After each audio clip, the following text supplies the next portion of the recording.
ఇక్కడ మరి మనం పార్టీ కోణం నుంచి ఈ అంశాన్ని చూడకూడదు. అలా చూస్తే మనం ఆగమయ్యాం. పార్టీ కోణంలో ఎట్టి పరిస్థితుల్లో చూడకూడదు. మనకు బీసీ కోణమే. మనోడా కాదా లెక్క గంతే. మనోడైతేనే మనం మద్దతు చేయాలి.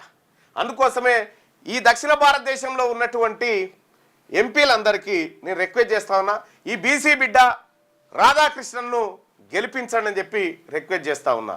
ఆయన ఎన్డీఏ కూటమి కావచ్చు, ఇంకో కూటమి కావచ్చు, అవకాశం మావోనికి వచ్చింది, మా బిడ్డకు వచ్చింది అవకాశము.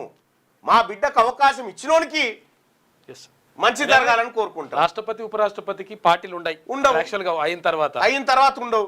కాబట్టి మనం ఎట్టి పరిస్థితుల్లో నేనైతే నాకు ఓటు గనక ఉంటే నా ఓటును రాధాకృష్ణన్ బీసీకే వేస్తా. నాకు ఓటు గనక ఉంటే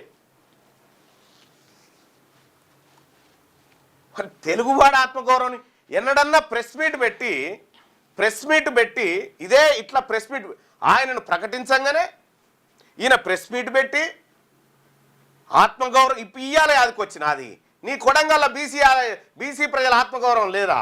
వాళ్ళ ఆత్మగౌరవం చంపుకొని బతా ఉన్నారు. ఇదే ప్రెస్ మీట్ పెట్టి తెలంగాణ రాష్ట్రంలో కాంగ్రెస్ పార్టీ బీసీలకు ఉదయపూర్ డిక్లరేషన్ బొందబెట్టి బీసీలకు అన్యాయం చేసింది. ఉన్న బీసీలనైనా గెలిపించడని చెప్పినా ఎప్పుడైనా ప్రెస్ మీట్ పెట్టి ఆత్మగౌరవం బీసీ ఆత్మగౌరవం వద్దా? బీసీ ప్రజలారా, రేవంత్ రెడ్డి అయినా ఈ పుట్టలున్న విషం సర్పం ఈ పుట్టలోకి వచ్చినంత మాత్రాన విషం పోదు. విషమే వాళ్ళు ఎప్పటికైనా అట్లే. కాబట్టి బీసీ ప్రజలారా, మన ఆత్మగౌరవం మన మన అధికారం మనకు రాజకీయ అధికారంతోనే సాధ్యమవుతుంది. అందుకే ఆ విధంగా మనం ముందుకు వేయాల్సినటువంటి అవసరం ఉంది. అడుగులు ముందుకేయాలి. 100% బీసీల ద్రోహిగా రేవంత్ రెడ్డి ముద్ర వేసుకుంటే ఎప్పుడో కులగణంలో బీసీల లెక్కలు తారుమారు చేసినప్పుడే అయిపోయింది. దానికి స్వతంత్ర కమిటీ చైర్మన్గా మళ్ళీ సుదర్శన్ రెడ్డి తెచ్చిపెట్టిండు. వాహ్! ఇంకా చిట్చాట్ చేసుకుంటే పార్టీ పరంగా 42% బీసీలకు రిజర్వేషన్ ఇయ్యే శాతగానటువంటి ముఖ్యమంత్రి ఉంటేంది నువ్వు, లేకపోతేంది ముఖ్యమంత్రిగా. మాకేమచ్చారా నీతోటిగా?